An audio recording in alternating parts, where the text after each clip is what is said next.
I guess it's time, so let's begin. What I wanted to do today was basically two things. One, to go backward a little bit into what should have been part of the introduction on quantum theory. But again, I'm trying to make the point that wave mechanics is just another variety, although a very powerful one and a very interesting example of the general properties of waves. We've seen that waves have all these properties, electromagnetic waves do, and in fact we've even done this now quite a bit on standing waves, modes of vibration in the Schrodinger equation, and we've got all those wave functions, which are examples of standing waves. You know, there's a thing here, an arrow. I've never used that. Maybe, here it is, practically last week I finally discovered the arrow. Okay, but today what I wanted to talk about was, it's called in quantum mechanics the Heisenberg uncertainty principle, but really it's just another wave property.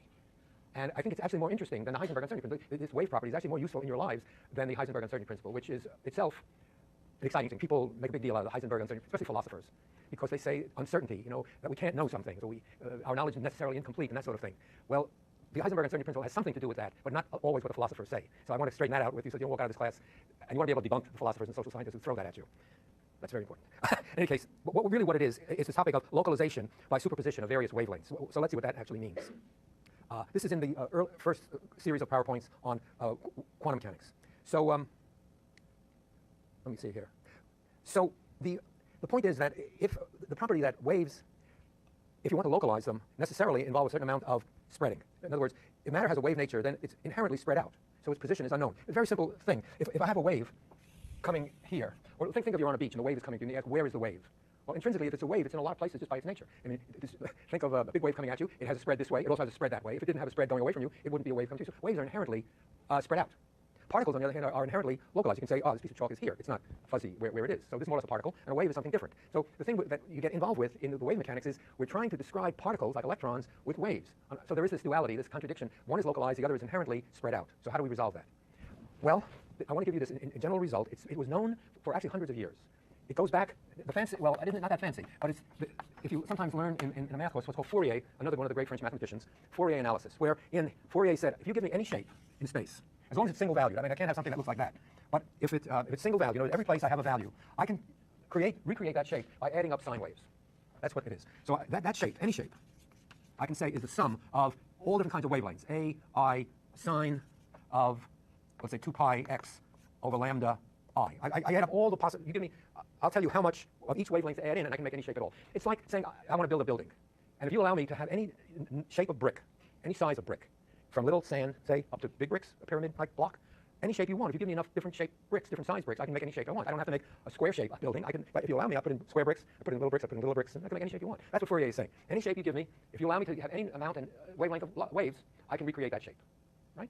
So that's a way, if you want to localize a particle and say it's here, you give me enough waves, and I can build it up to make it look like the wave is just here, localized.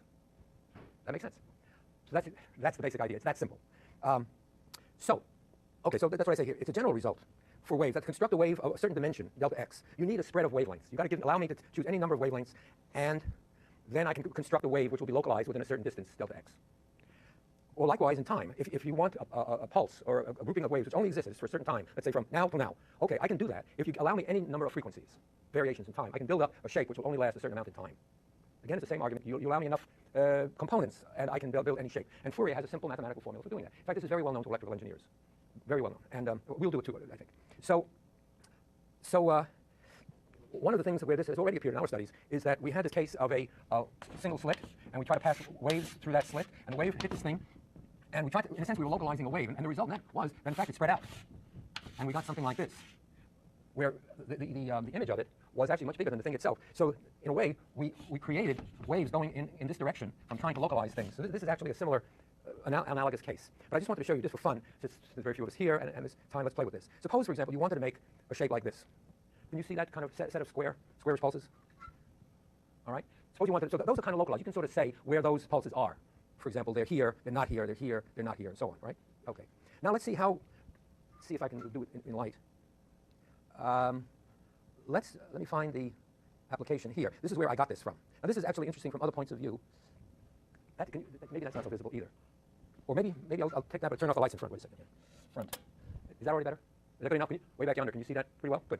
So he must have very good eyes back there. So here's an interesting thing. Also, we talked about sine waves. Why do we call it a sine wave? Well, the thing is, if you had a wave that had this amplitude, we call it a sine wave. If, as this thing rotates, its component in this direction would be called the sine of the angle, right? Because the vector is like this, and the sine is the opposite over the hypotenuse. So if we just plot this dimension here, we would play out a sine wave. So for example, if I let this thing run, let's see here. You see how it's plotting the sine of this angle. That's the height above this axis, and it goes to 0, and it's going around. So it's plotting the sine wave. That's why we sometimes think of a sine wave as being 2 pi or 360 degrees, because you see, as it goes around, it's plotting this. You know this from, should be way back in your past. See, it's really a thing going around, and if it goes around 360 degrees, it plots out the sine of the angle. It's a sine because it's starting at 0. So here I'm plotting out a single sine wave. Now my point is that I'm going to build up a pattern like that set of square pulses out of sine waves. That's the trick. And the question is, it's really fun to watch this. Let me speed it up a little bit. Let's see. I'll do this one. Okay, so this is one sine wave. And you can see that if you ask where is this wave, it's kind of all over the place. You could say, well, it's sort of strong over here, but it's all over the place. I wouldn't say it's very well localized. But let me just add a second sine wave with half the wavelength. So in other words, the number of components here was 1. Let me increase that to 2. Did I do it? No. It's a little tricky here. Okay, 2. So now I have 2 components. Now, what Fourier actually tells you, by the way, this Fourier, I've asked it to make square pulses. So Fourier will tell you how much and in what phase I should add that second component. So I'm adding a second one here, a second wavelength of twice the frequency, a shorter wavelength. And this is the amplitude it should do. So now I'll tell it, okay, run 2 waves at a time. Oh, that was too fast. Let me go back. See, now it's going to do 2 waves. This wave and twice the frequency. And I'm adding these 2. Let's see if I make it go faster. So I'm adding, you see, it's adding these 2 waves in a certain proportion. Again, I can choose the relative amplitude of these, according to a formula that Fourier tells me. Because I'm trying to make square pulses over here. But you see, even adding 2 waves in the right way, this one cancels this one. Fourier tells me just how, and I've already looked a little better already, right? So let's go to a third. It doesn't do it the first time for some reason. Yeah, now, and Fourier tells me, well, add this much to the mix. And let's run it. 3 waves. Let me try to speed it up. See here, my original wave, here's the second admixture, third admixture. Look how much nicer, closer to the pulses I'm getting. Watch this. Boink! Beautiful. That's pretty good already. I mean, that's not exactly squarish, but it's pretty good. Okay, well, I could try for 4. Okay, oh, what I got here? 1, 2, 3, 4, 5, it looks like. And you see the fifth one, it says don't add much. Oh, 4 and 5. Okay, don't add much of 5. Why? I guess we'll see in a moment. But let me go. Here's 5 waves, adding up 1, 2, 3, 4, 5. This one, the fifth one, I don't want. But you see, these waves here starting to cancel the others. And look at that beautiful close pattern. And here's another. It's just an interference of all these components, and it creates that. Now let me go to, let's say, what do I have choices here? How about 8? Did I get it? No. So 8. But you see, the 8th component, some of them have to be negative. The reason is that those first 5 were adding to the central peak. Well, let's look at it. See, some of these are negative, but they're very short wavelength. But you see how they're chopping off the top here because they're negative? So Fourier says, oh, you'll have to add some negative phase, and you'll start to square off the top. That's with 8 waves, right? Okay, let's go for broke here. Let's see how far I can go here. Let's go for 35. So we have to, this actually, in a way, it looks like a diffraction pattern, which is kind of similar. But some of them have to be negative to clip off the top, and then we're going to fill it in again with some positives, and we're going to subtract a little bit from the negatives, and we're getting shorter and shorter wavelengths. And here's 35 waves. Look at that. How nice and square you can make it.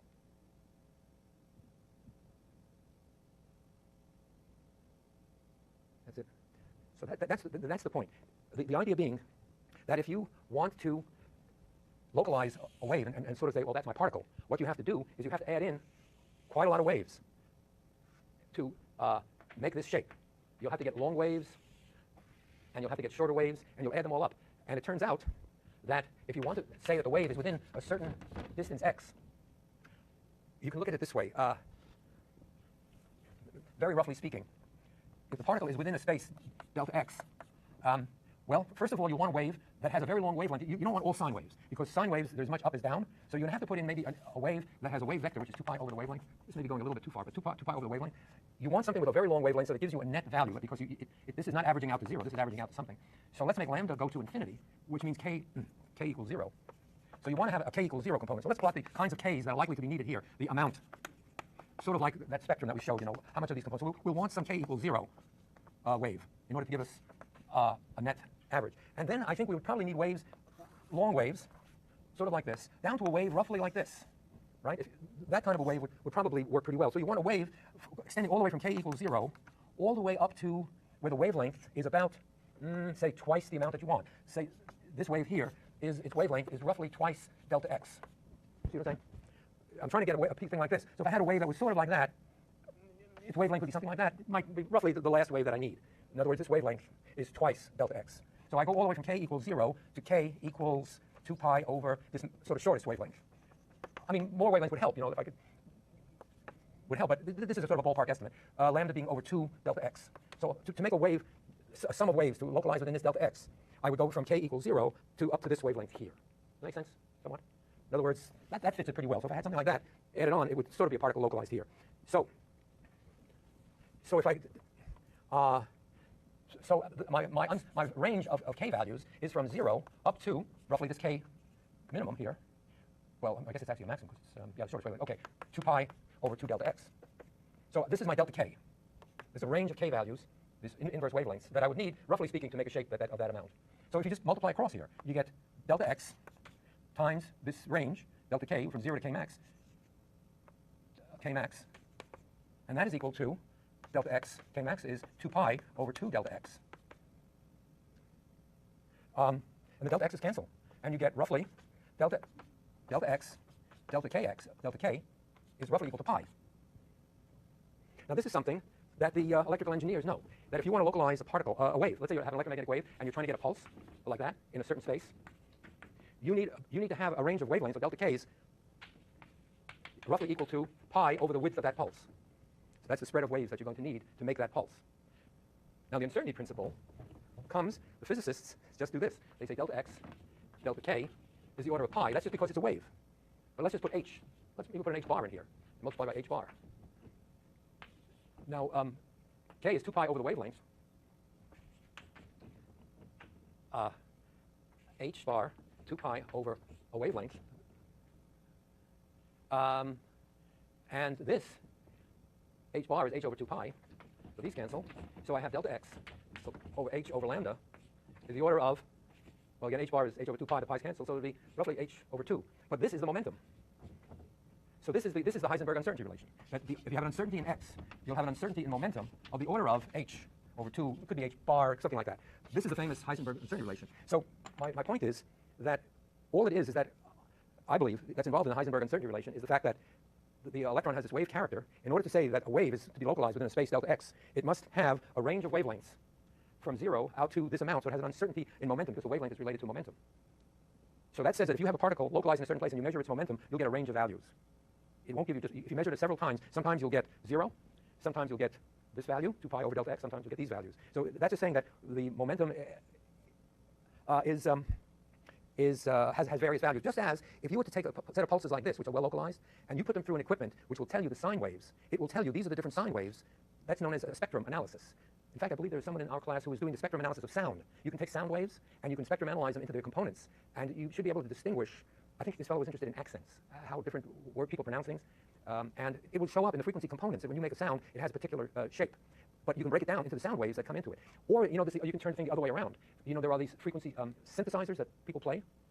It always amazed me that you could go to a synthesizer and say, I want this thing to sound like a violin, and you play the notes, and somehow it synthesizes all these waves and makes the thing. It adds them up in such a way. Fourier plus some smart guy who knows what a violin sounds like. You add these up in the right way, and you can make it sound like a violin. Then you say, okay, make it sound like a saxophone, and you add up these waves, and you make it sound like a saxophone. That's pretty amazing, isn't it? But all it is, it must be the components that you're using. You get the same melody. You can sort of see they're playing the tune, but the way, the amount of each component, and maybe the phase changes to make one thing sound like a different instrument from another. I think that's what must be going on in a synthesizer. So the thing works both ways. But the thing that you should come away with here is that any shape that you have can be synthesized by the superposition of sound waves in the right amount and the right phase. Like sometimes they're going to come in negative, and they might even be shifted in phase. You see, this is a rather simple pattern in a way, but you might actually shift it in phase to make it sound like a particular thing. Now, the other thing I wanted to talk about, which is related to this, is not in the book at all, but I think it's probably as important as anything else we've learned so far, and that is, does anybody know the difference between AM and FM radio? Do you ever think about that? We have a radio which says AM and FM. Do you know what they're talking about? Yes, sir. It's what? Different wavelength, yes. That's true. But there's even a more profound difference. Wavelength is, right. There are different bands on the radio. Yes, sir. The what?